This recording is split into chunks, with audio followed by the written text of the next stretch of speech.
Que el Señor me los bendiga, queridos hermanos, aquí una vez más, aquí en Recuperando la Doctrina. Bonito poder estar nuevamente con ustedes en este estudio que ya va camino a su término, después de tanto tiempo, de tantas puertas, haber explicado un poquito de cada una de ellas. Pero antes de proseguir con esta puerta que estamos viendo que es la puerta de Efraín, vamos a hacer una pequeña oración para que el Señor nos bendiga tanto en mis palabras como en el entendimiento y que podamos comprender algo más sobre esta puerta. Amén. Vamos a orar al Señor. Señor, yo te doy gracias por ese amor, por esa misericordia, Señor mío. Y te pido, Señor, de que seas tú, Señor, hablándonos a cada uno de nosotros. Señor, yo te doy gracias por ese amor, por esa misericordia y te pido de que tú nos ayudes a abrir el entendimiento, Señor. Ábrenos el entendimiento espiritual para que comprendamos que cada puerta tiene un mensaje para nosotros y como son 12 puertas, que este mensaje sea un gobierno de parte tuya hacia cada uno de nosotros. Yo te doy gracias por ese amor, por esa misericordia, en el nombre de Cristo Jesús. Amén y amén. Amén, queridos hermanos. Hemos estado viendo, hermanos, sobre las 12 puertas de Dios. Y hoy día, la vez pasada, terminamos incluso ahí con la puerta de Efraín, pero solamente le quiero mostrar los dos últimos versículos por la cual terminamos. Acuérdense que la puerta de Efraín nos habla de esa puerta de fruto, de esa puerta de madurez. Y vimos un fruto solamente, que es el fruto de la verdad. Amén. Vimos de que no hay 9 frutos solamente, sino que hay 12 frutos. Entre esos 12 frutos está el fruto de la verdad. Y también hemos podido descubrir un poquito más sobre esta verdad. No hablamos todo, hermanos, porque si no sería muy largo, pero quedamos en este versículo bíblico o el penúltimo, que dice así: Juan 12:24, de cierto os digo, que si el grano de trigo no cae en la tierra y muere, queda solo. Pero si muere, lleva mucho fruto. Ahí es cuando nosotros tenemos que empezar a entender que, y como dijimos la vez pasada, la palabra de Dios nos dice que por los frutos se conocerán. ¿Quiénes se conocen? Los hijos de Dios se conocen por los frutos. Hemos visto que los dones son bonitos y son buenos. Y es un regalo de Dios, es un carisma, un regalo de Dios para la edificación de la iglesia. Pero si queremos llegar a donde el Señor, si queremos llegar realmente como esposa, como novia del Señor, para eso se nos tiene que formar, se nos tiene que notar los frutos, porque eso es lo que dice la palabra, se van a anotar por los frutos. Entonces los frutos del Espíritu Santo se nos tiene que empezar a notar: la paz, la paciencia, la benignidad, el amor, la fe. Mire, hay tanto fruto, fruto del labio, está la verdad, está la justicia. Y dentro de todos esos frutos hablamos de la verdad. Pero quedamos aquí porque si tú quieres realmente que los frutos del Señor se nos note, algo tiene que suceder con nosotros. Los frutos no es algo que el Señor da como un don, sino es una consecuencia de una madurez, es una consecuencia de una transformación en nuestra manera de pensar, en nuestra manera de actuar, en nuestra manera de caminar. Entonces, los frutos se te notan a medida de que tú te conviertes más a lo que es la palabra del Señor, porque ahí está nuestro argumento, ahí está lo que dice la palabra del Señor. Entonces, para que esto suceda, para que seas obediente a la palabra del Señor, para que los frutos se nos empiecen a notar, entonces, ¿qué tenemos que hacer? Tenemos que morir. Tenemos que morir a este mundo y vivir para el Señor. Es lo que decía Pablo: ya no vivo yo, sino Cristo vive en mí. Por supuesto que es un proceso, pero nosotros no podemos alargar más el proceso de lo necesario. Las pruebas están para que justamente, para que los frutos se nos empiecen a notar. En esas pruebas nosotros vamos trepando, vamos escalando peldaños, pero no alarguemos más el proceso, sino de que seamos de aquello. ¿Y cómo se puede ver eso? Morir. Entonces, si vamos al siguiente versículo, Y es aquí ya cuando terminamos la puerta de Efraín, dice, el que ama su vida, la perderá.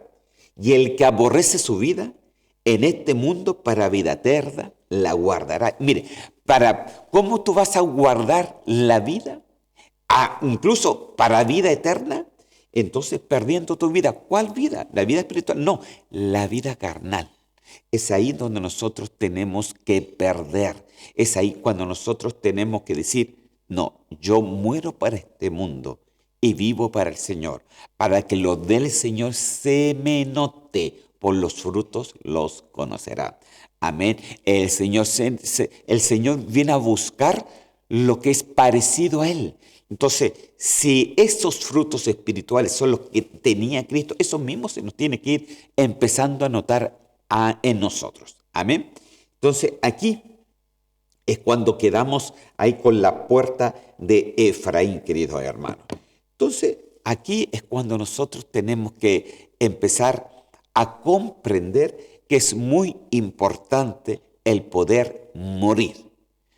Entre más morimos, más los frutos se nos van a empezar a notar a nosotros. Tenemos que morir a nuestra manera de pensar, tenemos que morir a nuestra religiosidad, tenemos que morir a nuestra manera de caminar, tenemos que hacer morir incluso doctrinas que están erróneas en nosotros, tenemos que hacer morir muchas cosas, hermano, para que se nos note los frutos espirituales, para que estos se desarrollen en cada uno de nosotros. Entonces, hemos dicho que la puerta de Efraín es la puerta de la madurez espiritual. Porque la madurez no se mide en tus dones, sino se mide en tus frutos. Amén. Aleluya. Hasta ahí quedamos entonces la vez pasada y terminamos esta puerta de Efraín. Solamente le quise hacer un pequeño resumen antes de empezar la siguiente puerta. La siguiente puerta que quiero hablar con ustedes en el día de hoy, y seguramente también la próxima vez, es sobre la puerta de la cárcel. Yo cuando escuché esto de la puerta de la cárcel, pareciera que fuera un poquito contradictorio, porque en el tiempo de Nehemías se supone que ellos están reconstruyendo la puerta. Estaban saliendo de la misma cárcel de Babilonia. Estaban saliendo de esa prisión. Estaban saliendo, hermano, o sea, y ponerle nuevamente una puerta a la puerta de la cárcel pareciera que fuera contradictorio, pero no lo es. Porque la puerta de la cárcel tiene una profundidad, hermano, que a medida que yo lo he estado viendo, hermano, he podido entender por la gracia del Señor de que va más allá que es una puerta de la cárcel. Pero vamos a verlo. Para eso, quiero que vaya conmigo a Nehemías capítulo 12, versículo 39, y empezamos con la puerta de la cárcel. Y desde la puerta de Efraín hasta la puerta vieja y la puerta del pescado, qué bonito, hermano, que nosotros hemos ya recorrido la puerta de Efraín, la puerta vieja, la puerta del pescado, imagínense. Y la torre de Hananel y la torre de Amea hasta la puerta de las ovejas, y se detuvieron en la puerta de la cárcel. ¡Wow, hermano! Entonces ellos empezaron a construir, empezaron a diferentes torres que tenían que ser y se detuvieron justamente cuando llegaron a la puerta de la cárcel. Ahora, por supuesto de que Nehemías y Esdras eran gente, como les decía, que venían de cautiverio, pero los nombres no fueron una creación propia de ellos, sino que los nombres fueron puestos en Jerusalén por el mismo Señor. Fueron revelados por el mismo Señor y cómo a cada puerta se iba a llamar. Acuérdese que la Nueva Jerusalén también tiene 12 puertas con 12 ángeles, con 12 mensajes. Entonces cada puerta, cada nombre en sí tiene un mensaje. Entonces yo cuando oí un poquito esto de la puerta de la cárcel, ¿sabe que me recordé de un versículo bíblico y que dije yo, por aquí voy a empezar? O sea, si el Señor me recordó este versículo bíblico, por algo es. Entonces, mire, quiero llevarlos así, pensando un poquito de esta puerta de la cárcel, quiero llevarlo a Mateo capítulo 5 y en el versículo 25. Y dice así la palabra del Señor. Ponte de acuerdo con tu adversario pronto. Muy importante eso. Se los leo de nuevo. Ponte de acuerdo con tu adversario pronto, entre tanto que estés con él en el camino. No sea que el adversario te entregue al juez y el juez al alguacil y seas echado en la cárcel. Ese fue el versículo que me quedó dando vuelta cuando empecé a leer sobre la puerta de la cárcel, ¿no? Y me acuerdo que el mismo Jesús dijo esto: ponte de acuerdo con tu adversario. Y que no sea, mañana ni pasado. No, tiene que ser pronto. Incluso si estás con él en el camino, si estás con él juntamente, tienes que ponerte de acuerdo. No sea que el adversario, y esto es muy interesante, o sea, el adversario aquí, ¿a quién se le llama el adversario? A Satanás, que el Señor lo reprenda. Entonces, aquí hay dos adversarios. Dice, ponte de acuerdo con tu adversario. No es que te pongas de acuerdo en este sentido con Satanás. El primer adversario quiere decir con la persona que puedes tener una enemistad.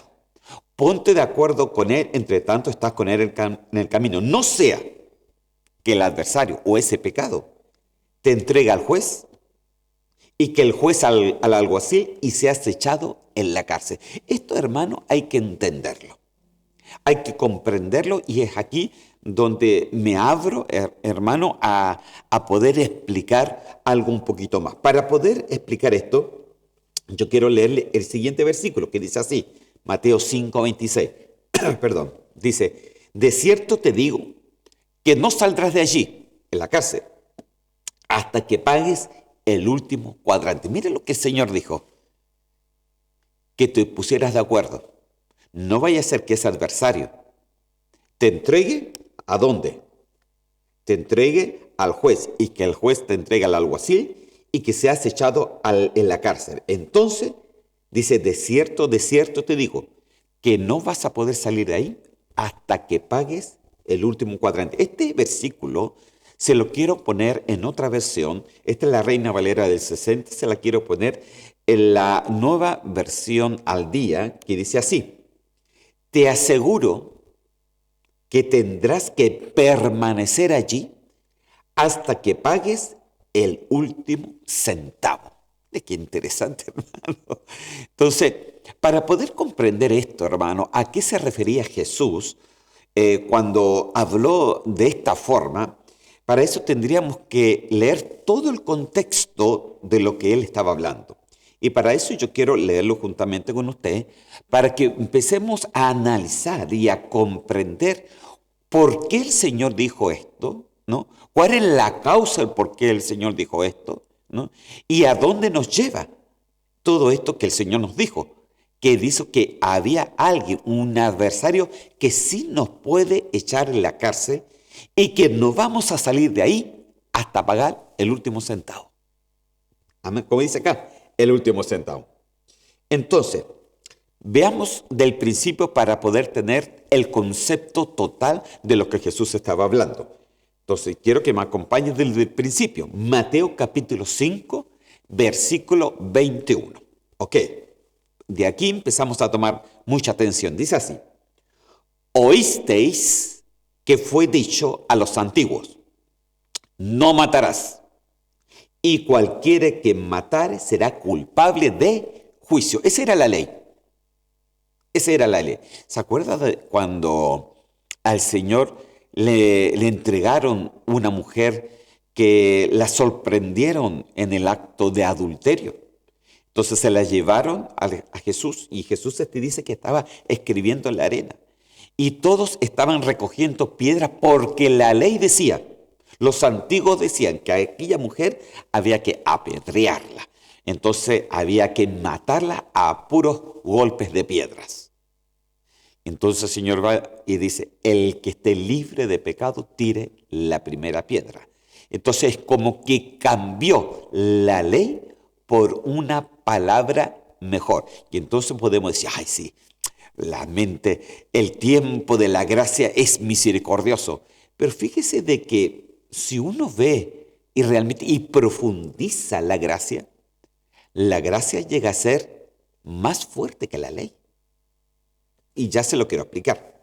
Oíste que fue dicho a los antiguos, no matarás. Eso es lo que se decía como una ley. No vas a matar. Cualquiera que matara será culpable de juicio. O sea, normalmente el que mataba a alguien era culpable de ese mismo juicio. O sea, si tú matas a alguien, ¿no? A tu hermano, cosas así, entonces de esa misma manera tiene que ser muerto. Eso es lo que decía la ley.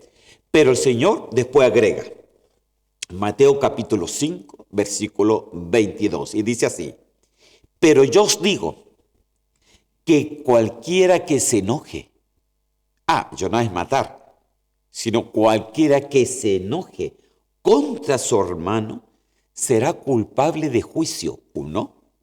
Después dice, cualquiera que le diga necio a su hermano será culpable ante el concilio o ante el juzgado. Dos. Y cualquiera que le diga fatuo quedará expuesto al infierno de fuego. Tres. Mire, hermano, antes decía, cualquiera que matara a su hermano será culpable de juicio. Y ahí va el Señor y le dice, no, eso ya no va a ser así. Ahora, cualquiera que se enoje contra su hermano será culpable de juicio. Cualquiera que le diga a su hermano necio será culpable ante el concilio, ante el juzgado. Cualquiera que se le diga fatuo a su hermano será expuesto y puede estar expuesto al infierno de fuego. Entonces, eso ya me habla de algo peor, hermano, porque si no se me expone al infierno, quiere decir de que en el infierno, hermano, hay diferentes tipos de cárceles. Y eso es lo que el Señor se refería, que vamos a caer en una cárcel. A lo mejor, posiblemente, no vas a perder la salvación, pero sí puedes caer en una cárcel y vamos a tener que pagar ahí hasta hasta que realmente el último centavo, como dice, hasta que cumplamos esa sentencia que está sobre cada uno de nosotros. ¿Por qué? Porque algunos se enojan, otros le dicen necio a su hermano y otros le dicen fatuo a su hermano. Quiero ponerle de una forma ordenada lo que el Señor dijo acá.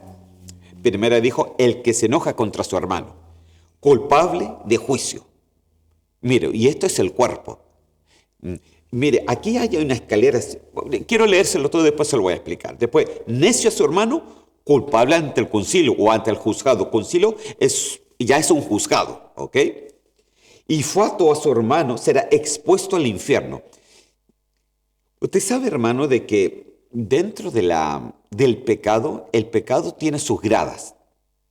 Está, por ejemplo, la transgresión, está el pecado y está la iniquidad. Aunque los tres son pecados, son diferentes gradas de lo serio que es el pecado. El pecado peor es la iniquidad, porque es una maldad interna que pasa incluso por nuestra sangre y que muchas veces viene de nuestros ancestros. Son esas tendencias que tú dices, yo no quiero tener esta tendencia, pero la sangre me lleva a hacer eso. Mire, las tendencias también la tenía Pablo, porque él decía, lo que no tengo que hacer, eso lo hago. Esa era una tendencia de iniquidad que pasaba por los ancestros de su sangre y que hay cosas que no quieres hacer. Y aún así muchas veces se hace igual. Entonces hay una iniquidad. Y eso está en nuestro espíritu, hermano. Amén. Es por eso que Pablo llegó a decir que teníamos, hermano, que limpiarnos de carne y de espíritu. O sea, y la carne se refiere al cuerpo y al alma. Y también al espíritu. O sea, que el espíritu nuestro espíritu también puede ser contaminado, hermano, por la iniquidad, por la maldad. Pero después está la transgresión, ¿no? Que es culpable de juicio. Si te enojas, si tú mantienes un enojo contra tu hermano, tú estás transgrediendo la ley del Señor. Y ya se lo voy a explicar por qué. Si tú le dices necio a su hermano, serás culpable ante el concilio. Entonces, para que podamos comprender un poquito esto, yo quiero llevarlo a otra versión bíblica que me impresionó un poquito cómo lo dice, pero yo pienso de que de esa manera vamos a comprender mejor la seriedad, porque el Señor, cuando dijo que teníamos que reconciliarnos porque si no podríamos ser echados a la cárcel, se refería a esto. Entonces yo quiero llevarlo para que lo comprendamos mejor a otra versión bíblica, versión al día, que dice así, Mateo capítulo 5, versículo 22. Pues yo añado que el que se enoja contra su hermano está cometiendo el mismo delito. ¿Cuál es el mismo delito? ¿Qué es lo que había dicho antes?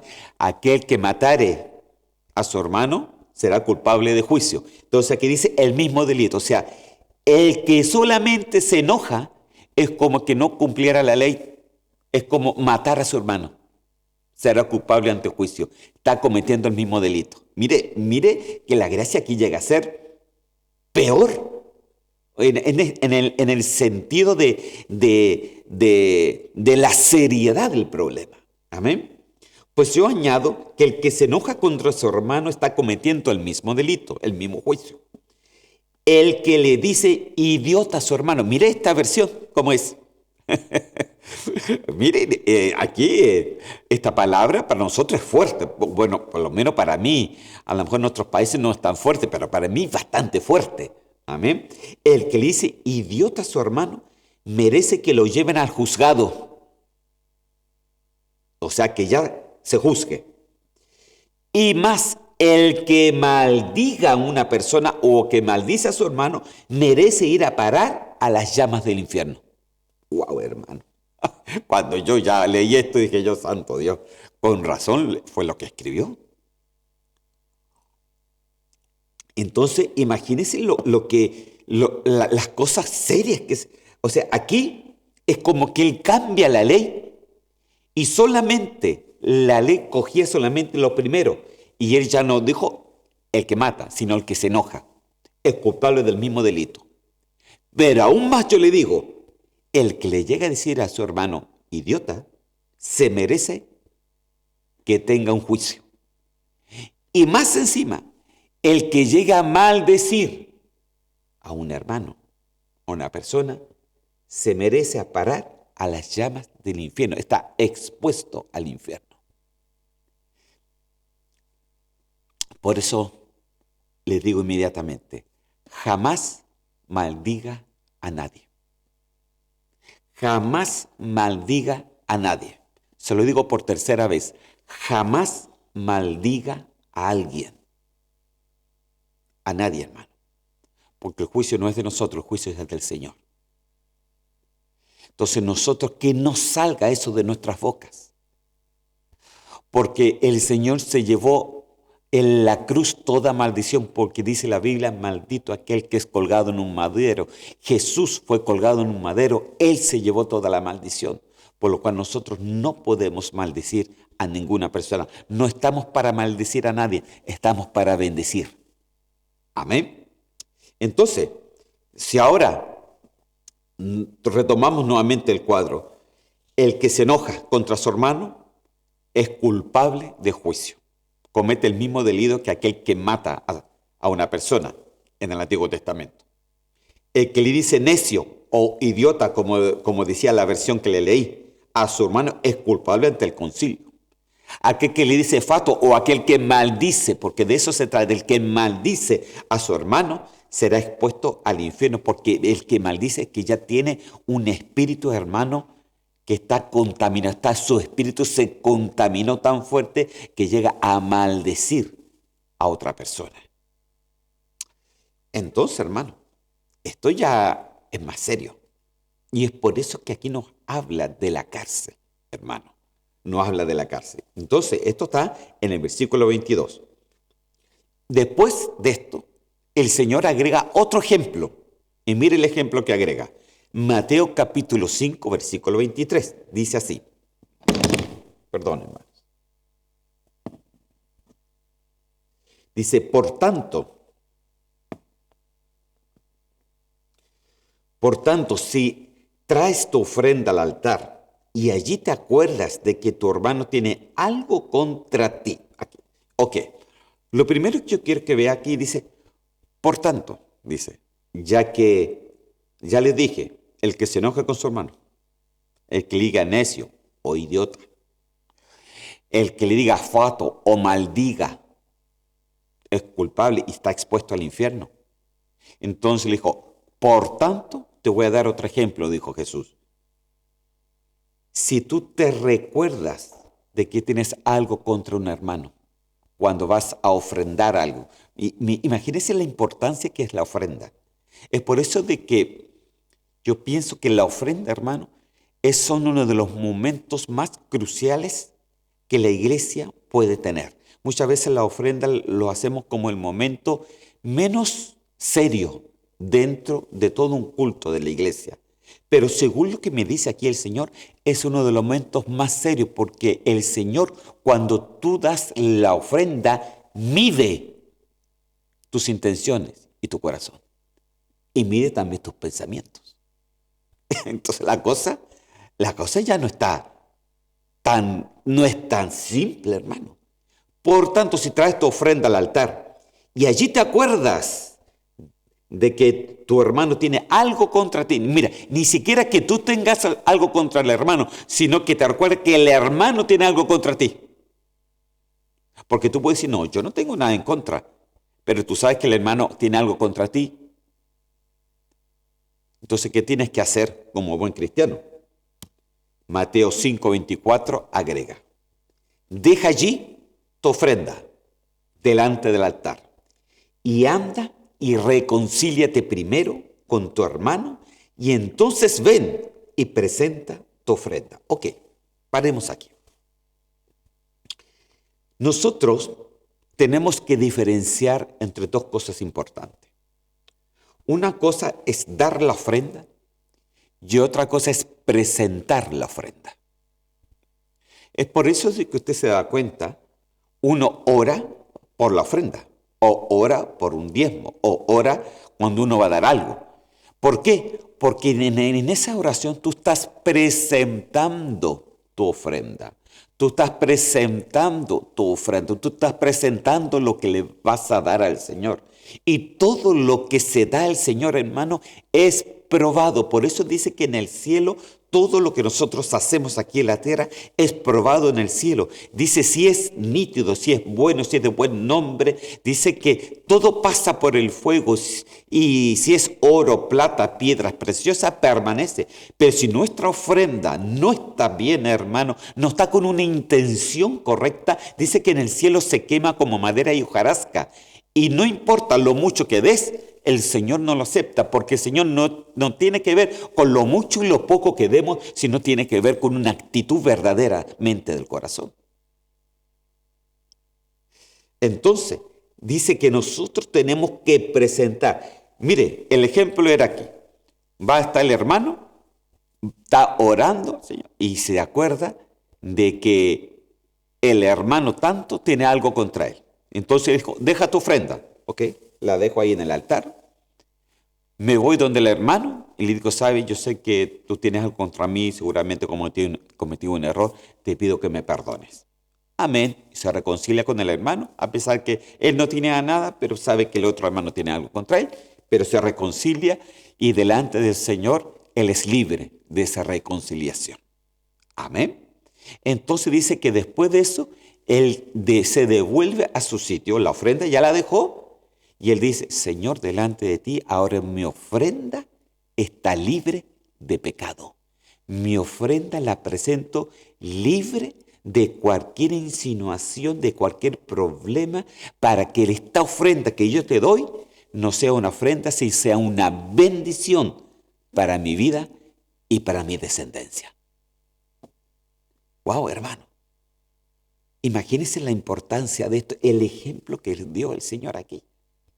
Entonces, porque a veces somos, ya vamos a pasar la ofrenda. Y pasa la ofrendita ahí y nos ponemos las manos en el bolsillo, ¿no? Por lo menos en Chile acá es más electrónico, pero por lo menos en nuestro país nos ponemos las manos en el bolsillo y donde nos suenan las monedas, ahí. Pero donde están los billetes, ahí no. Entonces,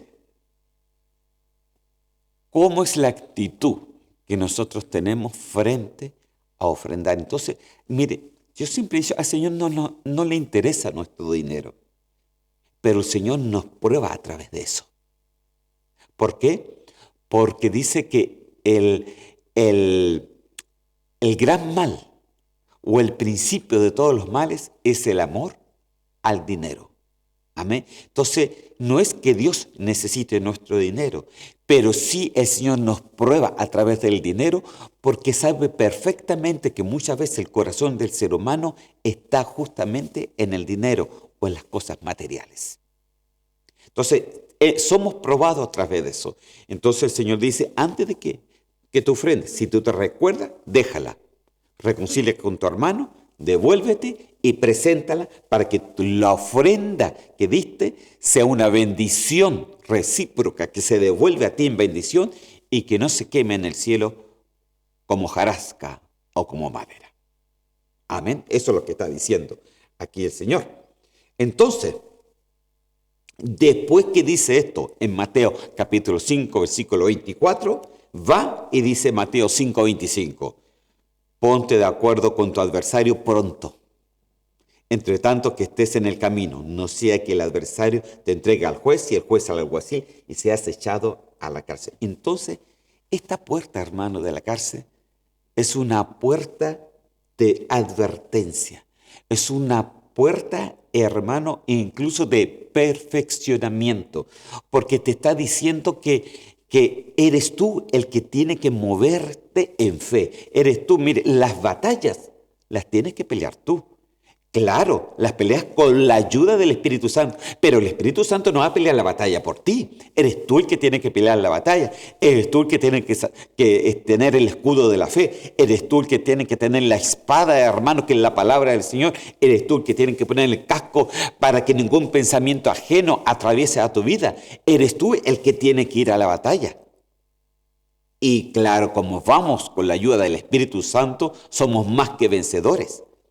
Entonces la puerta de la cárcel es una puerta práctica, hermano. Nos enseña cómo nosotros tenemos que practicar nuestra fe. Y aquí, a través de la ofrenda, nos está enseñando, ponte de acuerdo. Ponte de acuerdo, cuidado con lo que dices. No vayas a maldecir a nadie, no le vayas a decir a un hermano necio o estúpido, como decía en esa versión. No te vayas a enojar. Mire, no podemos enojar, por supuesto, hay problemas muchas veces, pero que no se nos quede en el corazón, porque nos hace mal.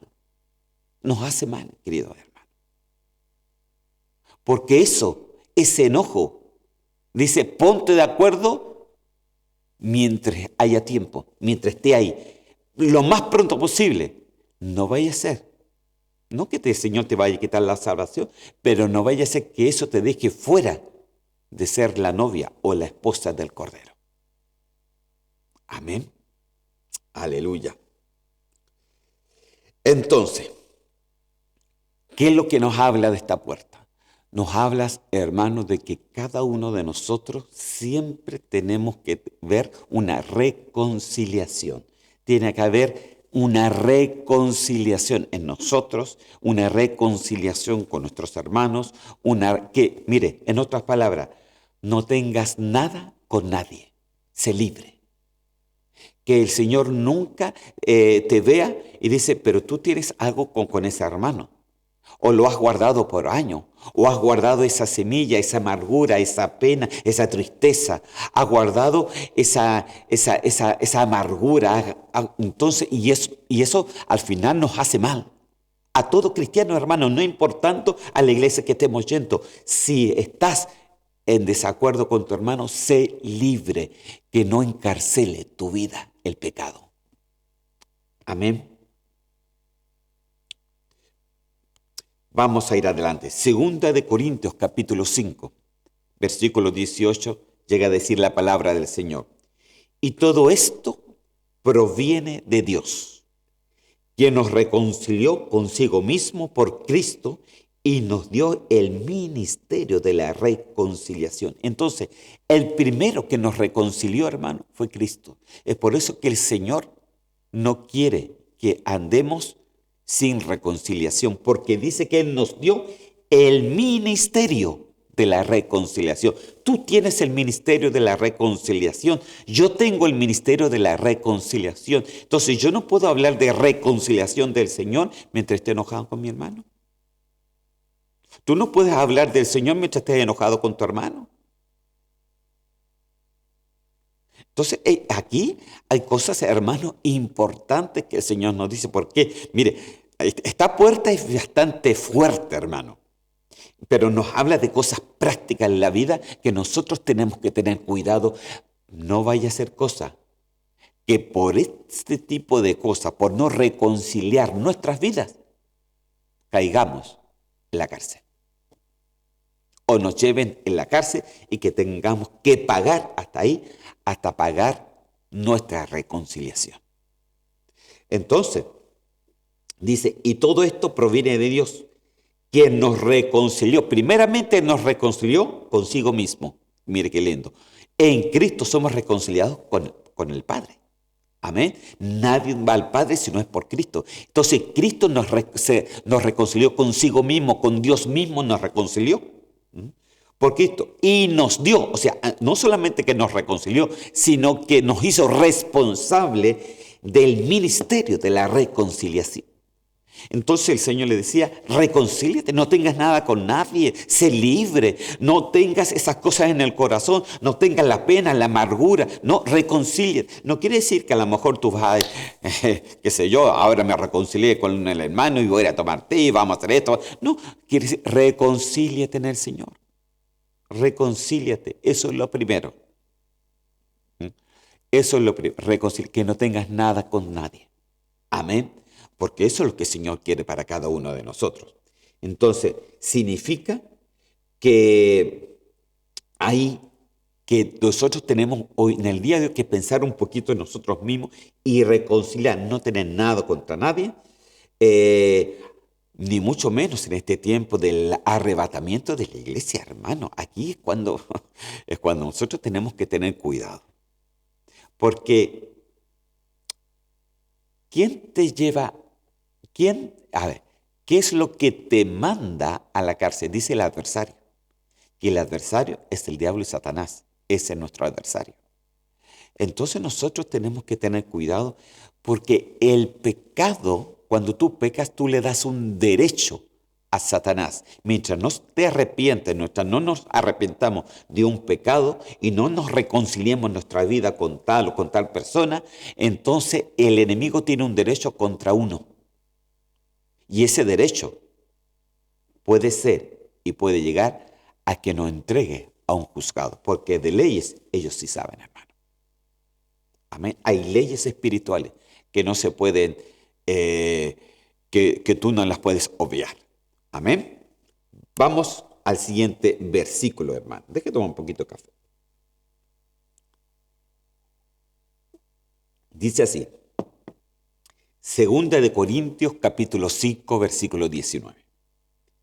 Que Dios estaba en Cristo reconciliando consigo al mundo, no tomándoles en cuenta a los hombres sus pecados, y nos encargó a nosotros la palabra de la reconciliación. Entonces dice que Él nos encargó la palabra de la reconciliación.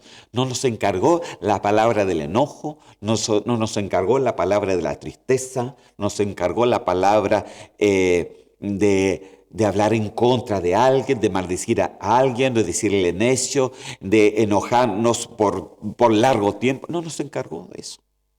Nos encargó la palabra de la reconciliación. Amén.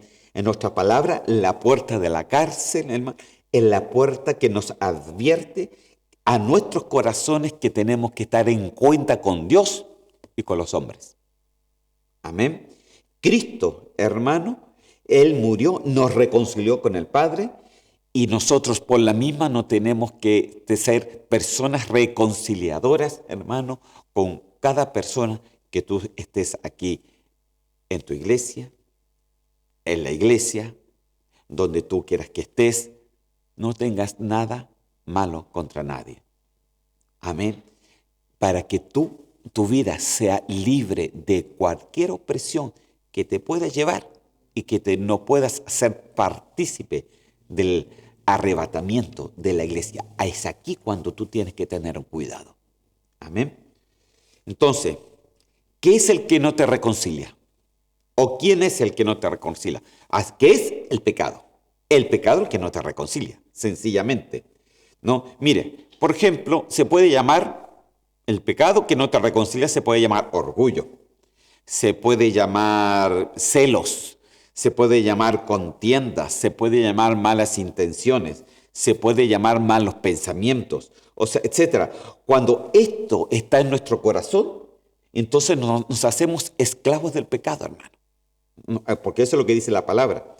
Pues el que peca, esclavo es del pecado. Y como somos esclavos del pecado, ese pecado hace que el enemigo, el adversario, tenga un derecho sobre nuestra vida si estamos en pecado. Como no las hemos confesado, como no nos hemos reconciliado, como no hemos entendido que tenemos el ministerio de la reconciliación, y el Señor nos ha dado la palabra de la reconciliación, como no nos hemos reconciliado, entonces, ¿qué va a pasar? Dice que entonces somos presa fácil del adversario para que él, de una forma justa, incluso para él, nos lleve, como no nos hemos arrepentido, nos lleve a la cárcel, porque ese es su derecho. Y él, mientras no nos reconciliemos, para él es mejor, porque eso nos aparta más del Señor y nos deja muchas veces dentro de la gran tribulación en vez de ser arrebatados por el Señor. Amén. Reconcíliate. No tengas nada con nadie. Amén. Aleluya. Entonces el pecado te hace esclavo del pecado. Ahora, esto yo quiero explicárselo de una manera bien. Yo quiero explicarle cómo porque Isaías explica un poco de este adversario, explica un poco de Satanás. A ver cuánto tiempo me queda. Quedan 16 minutos, yo pienso que alcanzo, ¿no? Y quiero explicarle cómo, porque él te lleva a una cárcel, ¿ok? Él sabe lo que es una cárcel. Entonces quiero explicárselo de esta manera. Esto lo empezamos en Isaías capítulo 14, versículos 9 y 10. Vamos a estar leyendo algunos versículos. Dice así: el Seol abajo se espantó de ti, hablando de Satanás, porque un día dice que Satanás va a llegar al Seol. Y miren lo que está profetizado. El Seol abajo se espantó de ti, despertó muertos en tu venida, que para que saliesen a recibirte. Hizo levantar de sus sillas a todos los príncipes de la tierra. Miren dónde están los príncipes de la tierra, en el Seol también. A todos los reyes de las naciones. Todos ellos darán voces y te dirán: tú también te debilitaste como nosotros y llegaste a ser como nosotros. Increíble, hermano. Mire lo que está profetizado para el adversario. El adversario llega al Seol. Y todos, cuando él llega al Seol, todos se levantan. Dice que levantó hasta muertos del Seol y dijo: ¿y tú también llegaste a llegar aquí al Seol y llegaste a ser como de nosotros? ¿No eras tan fuerte, no eras tan príncipe, no eras tan increíble? ¿Qué más dice? Versículo 11 y 12, seguimos. Descendió el Seol tu soberbia. Descendió al Seol tu soberbia. Muy importante. ¿Qué es lo que descendió al Seol? La soberbia. Mire, hermano, deja hacer un paréntesis. Una de las cosas que no nos deja reconciliarnos con nuestros hermanos es la soberbia. Y la soberbia viene del orgullo, y el orgullo viene de un principado que se llama altivez. Amén. Muy importante que lo entienda, de a dónde vienen las cosas. Amén. Descendió al Seol tu soberbia, y el sonido de tus arpas, de tu música. Gusanos serán tu cama, y gusanos te cubrirán. ¿Cómo caíste del cielo, oh lucero, hijo de la mañana? Cortado fuiste por tierra, tú que debilitabas a las naciones. Sigamos. Tú que decías en tu corazón: subiré al cielo. Mire lo que decía en el corazón. La soberbia, mire lo que decía él. Porque fíjese de que esto fue interesante, porque él ni siquiera lo pronunció. Él lo dijo en su corazón. Desde que lo dijo en su corazón, ya descendió. La soberbia lo hizo descender. Tú que decías en tu corazón: subiré al cielo, en lo alto, junto a las estrellas de Dios. Levantaré mi trono y en el monte del testimonio me sentaré, a los lados del norte. Sobre las alturas de las nubes subiré y seré semejante al Altísimo. Mire Mire la altura, la soberbia, el orgullo. Es ser semejante a alguien más grande. Mire, hermano, la soberbia, el orgullo, es una estructura. Tiene diferentes facetas, ¿no? Pero incluso hay humildad que también es soberbia. Porque dice la palabra que nadie tenga más alto grado de pensar de sí mismo más del que debe tener. Entonces, si tú piensas más alto de lo que el Señor te ha dicho que pienses, ya tienes un espíritu de orgullo. Si tú piensas de una manera más bajo de lo que el Señor te ha dado, también es orgullo. Amén. Entonces, ni más bajo ni más alto. Tenemos que siempre ubicarnos en el grado que el Señor nos dio a cada uno de nosotros. Amén. Entonces, Él dice, seré semejante al Altísimo. Eso es lo que quería hacer. Eso es lo que decía el corazón. Subiré a las estrellas, me sentaré en el trono, seré semejante al Altísimo, porque perfectamente lo puedo hacer sin entender que Él no era Dios, sino era criatura también. Amén. Pero sigamos. El 13 y 14, 15 y 16. Mas tú, por haber pensado así en el corazón, derribado eres hasta el Seol, a los lados del abismo. Se inclinarán hacia ti todos los que te vean, te contemplarán diciendo, ¿es este aquel varón que hacía temblar la tierra?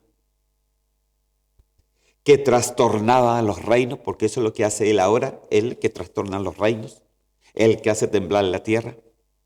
Y miren lo que dice después en el versículo 17, que puso el mundo como un desierto, que asoló sus ciudades, que a sus presos nunca abrió la cárcel. Entonces, ¿quién es el que te pone en la cárcel? Es la soberbia de él. ¿Quién es el que te lleva a la cárcel? Es la soberbia, lo que pone él en tu corazón. Y él no está interesado en abrirle a nadie la cárcel.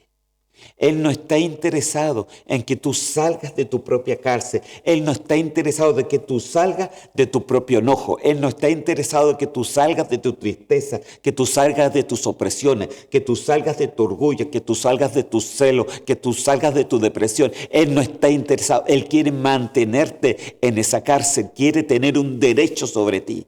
¿Cómo se sale ese derecho? A través de esta puerta de la cárcel, que es la puerta de la reconciliación. Cuando nosotros comprendemos que nosotros tenemos que confesar nuestros pecados para reconciliarnos con Él y tenemos que pedir perdón al hermano o a la hermana para reconciliar nuestras vidas, tú sales, ya le quitas ese derecho a Él y Él te abre la puerta de la cárcel. Y no que te la abra Satanás, Jesús te abre esa puerta. Y no lo digo yo, sino lo está profetizado en la palabra del Señor. Isaías capítulo 61, versículo 1 dice así: el Espíritu de Jehová, el Señor está sobre mí, porque me ungió Jehová, me ha enviado a predicar buenas nuevas a los abatidos, a vendar a los quebrantados de corazón, a publicar libertad a los cautivos y a los presos, apertura de la cárcel. Mire la diferencia. Lo que hizo Satanás, nunca abrió la cárcel. Lo que hace el Señor, dar apertura a los presos de la cárcel. Entonces el enemigo nos ha mentido. Y desgraciadamente también te miente en los momentos de que ya eres cristiano. Es por eso que el Señor dice, fue dicho que no matarás, pero yo te digo, cualquiera que se enoje, cualquiera que le diga necio o estúpido, cualquiera que maldiga a su hermano, será culpable. Eso mismo le da un derecho al adversario de ponerte en la cárcel. Pero cuando viene la reconciliación, cuando nosotros confesamos nuestros pecados y nos apartamos, dice que alcanzamos misericordia, Él va porque tiene todas las llaves y abre la puerta, hermano, de la cárcel, porque Él es tu abogado, nuestro Padre es el juez y Él nos perdonó cuando confesamos, porque Él vino a reconciliar nuestras vidas y por la misma nos dio un ministerio, el ministerio de la reconciliación. Satanás nos pone en la cárcel, pero Dios nos da apertura de la cárcel, nos saca de la cárcel. Amén. Entonces, imagínense lo que el Señor hace con cada uno de nosotros. Entonces, hay cosas fáciles, hermano. El pecado fácilmente nos asedia. Incluso dice que hasta el pecado muchas veces nos alcanza, hermano. Pero lo que nos tiene que alcanzar son sus bendiciones. Es su perdón. Es su misericordia. Es su reconciliación. Eso nos tiene que alcanzar a cada uno de nosotros. Entonces, en estos días que estamos viviendo, es cuando más necesitamos ese tiempo de reconciliación. Amén. Entonces, lo único que nos puede sacar de la cárcel es Jesús, ¿no? Su sangre nos reconcilia con el Padre. Es por eso que en cada Santa Cena llega a decir que cada uno se examine a sí mismo, hermano. Se examine a sí mismo. Mire, la Santa Cena es un tipo de juicio del Espíritu Santo, porque aquí cada uno se tiene que verse a sí mismo, ¿no? Y tiene que examinarse a sí mismo. Dice, ¿estoy bien con todos? Mi corazón está en paz con todo, no tengo nada con nadie. El hermano tendrá algo conmigo, vaya y pida perdón. Queda libre, hermano. Queda libre delante del concilio de los jueces del Señor. Quedas libre. Él mismo te da una apertura, te saca de la cárcel, reprende al diablo que ya no tiene derecho sobre ti. Él solamente tiene derecho cuando no confesamos nuestros pecados. Amén. Mire todo lo que nos enseña la puerta de la cárcel, hermano. Es algo increíble. Aleluya. Sigamos, hermano, adelante. Me quedan 6 minutitos. En Deuteronomio capítulo 30, versículo 19 dice así: a los cielos y a la tierra llamo por testigos hoy contra vosotros, que os he puesto delante la vida y la muerte, la bendición y la maldición. Escoge pues la vida para que vivas tú y tu descendencia. Amén. Entonces, el Señor hoy día nos dice exactamente como nos dice en Deuteronomio. El Señor pone la vida y la muerte, la bendición y las consecuencias de no tenerlo. Entonces, porque hermano, es una maldición estar en una cárcel. Amén. Es una maldición, pero es que el pecado nos maldice. Pero Cristo vino a librarnos, hermano. Es por eso que Él no vino solamente a salvarnos. Dice en Isaías, dice aquí, que Dios, dice, enviado a predicar buenas nuevas a los abatidos. Eso es salvación. Pero también dijo a vendar a los quebrantados de corazón. Eso es sanidad del alma. A publicar libertad a los cautivos. Eso es sanidad espiritual. Y a los presos, apertura de la cárcel. Eso es sacarnos, hermano, de aquel que nos tenía encarcelado. Entonces, no se trata solamente de salvación, se trata de que nosotros en nuestra vida cristiana tenemos que evolucionar, tenemos que ir mejorando, tenemos que irnos perfeccionando, tenemos que ir madurando. De eso se trata cada puerta del gobierno de Dios. Dios quiere gobernar nuestras vidas, querido hermano, pero hay cosas que nosotros tenemos que hacer. Hay cosas que nosotros tenemos que batallar, hermano. Y aquí dice que Él pone tanto la vida como la muerte, la bendición y la maldición. Escoge tú. Y dice, incluso nos dice lo que tenemos que escoger. Aquí dice la vida. ¿Para qué? Para que vivas tú. Y miren lo que hace. Si tú te reconcilias, no tienes nada con nadie, libras también a tu descendencia. Libras a tu descendencia. Libras a tus hijos y libras a tus hijos de los hijos. Increíble, hermano. Entonces, mire hasta dónde llega este ministerio de la reconciliación. Entonces, la puerta de la cárcel, hermano, para mí es la puerta de la reconciliación.